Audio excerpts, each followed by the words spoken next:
Here I have the new Audi A8, and I know what you're thinking. Is it as high-tech as a Mercedes S-Class or BMW 7 Series? The new A8 starts at £69,000 or £73,000 for the long wheelbase version. So, does it have the wow factor to match its price tag? There's no mistaking that this car is an Audi A8, but the Audi grille's got even bigger. It's almost like the car's wearing huge dental braces. This one has got matrix LED headlamps with laser lighting for super high beam. As you move down the side, it's not quite so imposing, it's just a bit slab-like. I do like this though, the way you have these pronounced haunches at the rear. These bulges are a bit like those that you had on the old Quattro rally car. For me though, the best angle on this car is the rear. I do love the back end of it. This light strip reminds me of that on a Porsche Carrera 4S. It is very smart, the back end, it looks lovely. What I'm not so keen on though is this. Look, the fake exhaust pipes. Look, what's that all about? Now, what do you think about the design? Click there to vote. Do you prefer the look of this, Mercedes S-Class or BMW 7 Series? While the exterior design may divide opinion, there can be no debating the A8's cabin. The interior quality on this car is just on another level. It's amazing. The materials are lovely. The leather's gorgeous. I really, really like this open pore wood as well. It's just classy. I also like the way that they've integrated the touchscreen into the dash area as well. Now, more on that later, but there is one problem with it, is that there's lots of shiny areas which pick up fingerprints, so you're going to be constantly wiping this car down to clean it. One thing I like is this. It's got Jaguar style air vents, so they open up when you turn the car on, and the air vent moves forward like that, so it's flush with the dash. It looks lovely. I also like the fact that you can control the actual airflow by these touch-sensitive buttons. It's the attention to detail. It's incredible. What's also incredible is some of the new technology you will be able to get with the car. Automatic parking systems are nothing new, but this A8 takes it to another level. So I'm going to engage the system by pressing the auto park button, and the car will scan spaces on my right, and it can look for bay parking and parallel parking. Now, what I do is press this Audi AI button down here. I don't have to touch the throttle or the brakes. I do it all with this button, and I have to keep it pressed down to prove that I'm still here. And then the car does it all for me. So the steering, of course, like in current systems, but like I say, the throttle and the brakes, that's all done by the car. And it's a bit weird seeing it approach a pillar and automatically brake and then maneuver, and again, this is weird. This is weird. It's a bit disconcerting. You're going to get used to it, but at first, just trusting the car that it's not going to crash is interesting. And then I just release the button and we're all good. But it gets better. You don't even have to be in the new A8 to park it. So with the BMW 7 Series, you can park the car remotely using a key. With the Audi A8, I can do it with my mobile phone. So it'll just steer it nicely into this space here, and it can even deal with awkward angles. Look at that. It's just driving into the gap. It's dead easy, look at that. The new A8 is also able to drive itself at speeds of up to 37 miles an hour on a dual carriageway without you needing to keep your hands on the wheel. Though this feature will only be enabled where it's legal to do this, i.e. not in the UK for now. However, there are some other comfort boosting technologies us Brits can enjoy. If you have a car fitted with the active suspension, it has a predictive element, so a camera can read the road ahead and it will lift the car up before you get to a bump to smooth it out. So you can turn it off and on. I'm going to try the car first without the system on. So driver, off you go. So the first bump is like a manhole cover. I'm also recording the vibrations on my phone. So that's the first bump. Wasn't too bad. Now the second bump, which is like a speed hump, it's comfy, but you do feel it. So let's see what reading I got. So that was a maximum of 5.5 on my special vibrometer scale and an average of 2.8. So fairly comfy, but now we're going to try it with a predictive feature on, so the camera will spot those bumps and prepare the car. It will lift it up before we hit them. Here we go. So the smaller bump, like a manhole cover. Now, for me, I did not feel that at all. I did not feel it. It was like it wasn't there. Bigger bump. I felt it a little bit. I felt it like the manhole cover in the predictive system off mode. So let's see what this says, the vibrometer. It doesn't lie. So the vibrometer says the maximum was 5.1 and the average, it was 2.6. So I could feel it, and so could the vibratometer in my phone. The system uses an electric motor at each corner, working in conjunction with the standard fit adaptive air suspension. These motors can lift the wheel up or push it down independently, almost instantly to respond to bumps, and stop the car from pitching and diving under acceleration and braking. However, they also have another use. Now I'm going to try out Audi's new side protection collision system. So if you have the Audi A8 active suspension, let's say you're parked or pulling out across a junction and someone hits you from the side. The danger is that they're going to come through the door, which is the weakest part of the car. But this car has a special trick up its sleeve. So let's start the pretend collision. I've got this yellow block of foam that's going to come towards me.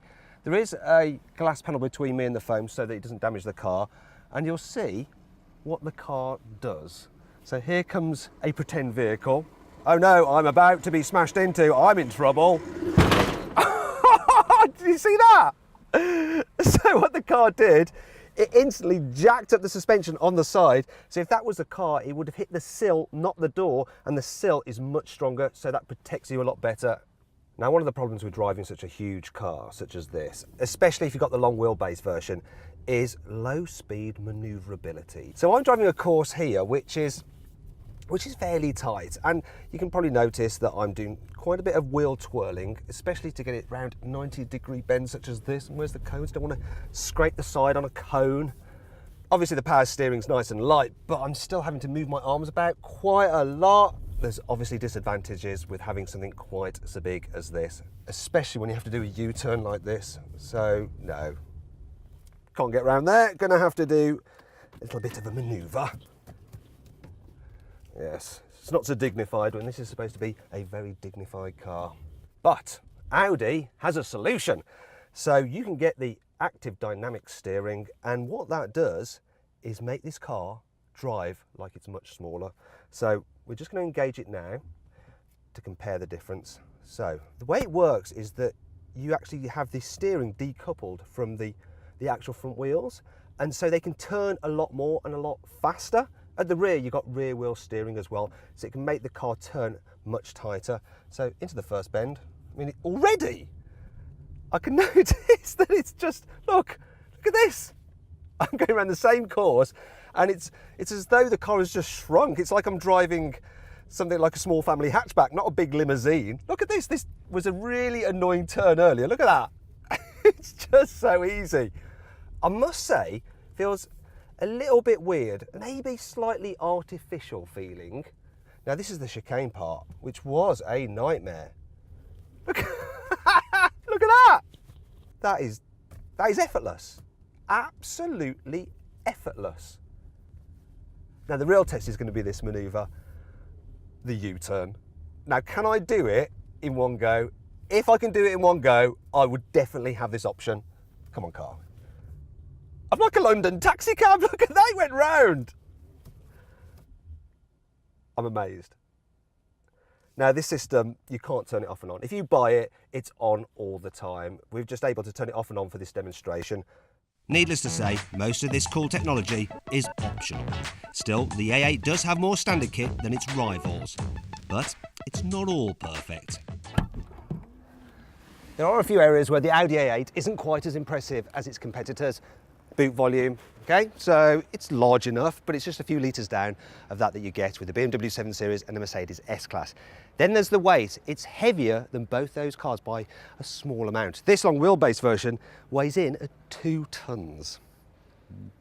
This lardy weight isn't the only issue I have with the A8. Now there is one thing I'm really worried about with this car, and that's the fact that Audi has ditched the swivel wheel to control the infotainment system and gone for a touchscreen, and there's 2 of them. Let's see what it's like to use when you're driving, because that's what matters, and that's where touchscreens are a bit of a problem. But okay, let's see if I can do it. So when I press a button, you do get a click sound, and it vibrates slightly like your mobile phone does, so you do know that you pressed the right button that you wanted. But I'm still feeling that I'm taking my eyes off the road a little bit too much. Once again, if I want to use the heating controls, which are located down here, I have to just you can probably see my eyes are off the road a bit too much. You just got to move your finger in 3 dimensions, whereas if you've got hold of a wheel, you can just do it in 2 and it's easier, but there is a solution. So the voice commands in this car are pretty good, so I can control the ventilation system using those. So, set temperature. What temperature would you like to set? 25 degrees. I'll increase the temperature to 25.0. Oh, she can do decimal places. Okay, let's try another thing. Find restaurants. Use the sat nav. Good enough. Sorry, I couldn't find any matches for this category. I just don't think you tried hard enough, love. Let's try something else. In fact, let's set temperature. It's getting too hot. I'll search for walk along the route. Okay, Sorry, I couldn't find any matches for this category. so it kind of works, Say another special. but it's not that great. Cancel. I'll search for Cancel. the works along. Go away now. I'll be switching That's enough to of that. S mode now. Button. You can't stay mad at the new A8 for long though, as there's just so much to like about it. Now, while this car is supposed to be all about comfort, there may be the odd occasion where you have to whisk your VIP away from a dangerous situation. Maybe you're in the remake of Ronin. So how does this car handle some bends at quite a respectable speed? So, will it fall over? No. Looks like it does all right. It's a big old thing, quite heavy, but that active suspension props up the corners of the car so it doesn't roll too much. I mean, look at this. And of course, you've got quattro all-wheel drive, laying that power down. It's no sports car, but it's no big barge either. From launch, UK bars will be able to choose from a 3-litre diesel and 3-litre petrol A8, but sadly, not what I have here.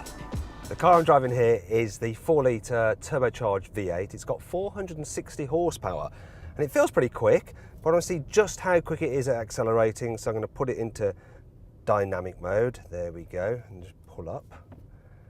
And then I'm going to launch it. See how long it takes me to get to 100 kilometers an hour, also 60 miles an hour. So go. It's pretty quick. And that's the 60. Woo! Effortless. This luxury limousine did 0 to 60 in just 5 seconds dead. But really, this car isn't designed to be a drag racer. Cars like this are just as much about being driven in as they are driving them. So what's the A8 like in the back? Well, this being the long wheelbase version, it's pretty nice. And I've got lots of toys that I can play with. So down here I've got this little iPad thing, and I can control things such as the seats, the lights, and we actually have matrix lights in the back, which means that I can move the spotlight from there around, say if I want to read something in the dark. It's really quite clever. Other things I can do here is mess around with the blind, so I can choose which blind I want to raise or lower, so I can raise the blind, keep the sun off, bit of extra privacy.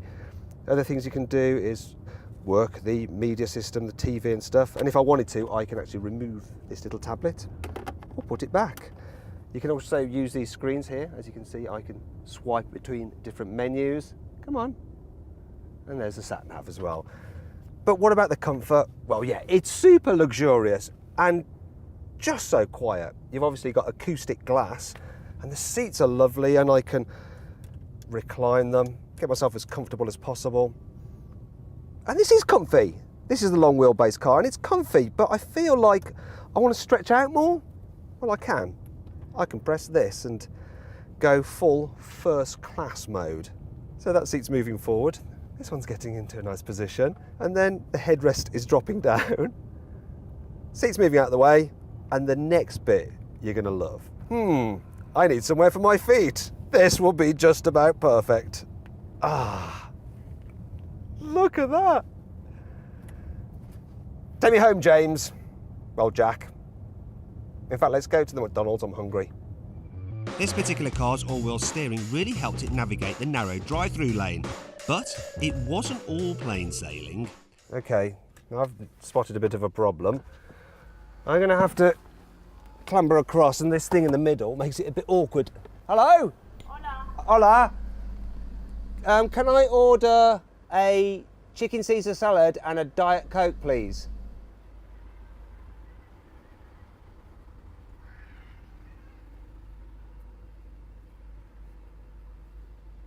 I'm having to wait. If you've got an Audi A8 long wheelbase, you're probably not used to waiting, especially not for a McDonald's. Gracias. Gracias. Oh. Yeah. Yes. Right. That's enough of that. So, yeah. Ah. Now you might be wondering why the heck I bought a salad of all things from McDonald's. Well, while this car may be bought by a fat cat, I don't want to end up a fat Matt. Ha ha ha ha ha. Well, I spent a day with the new Audi A8 and I've been blown away by its comfort, its luxury and its technology. Has it got what it takes to beat a 7 Series and an S-Class? Well, my first impressions are, yes, it has. I think it could well be the ultimate luxury limousine. Now, if you click up there, you can go to carwow.co.uk to compare offers on the new A8 or any car for that matter. Also, please like, share and subscribe to this channel. And don't forget, click on the video windows to watch more of our content.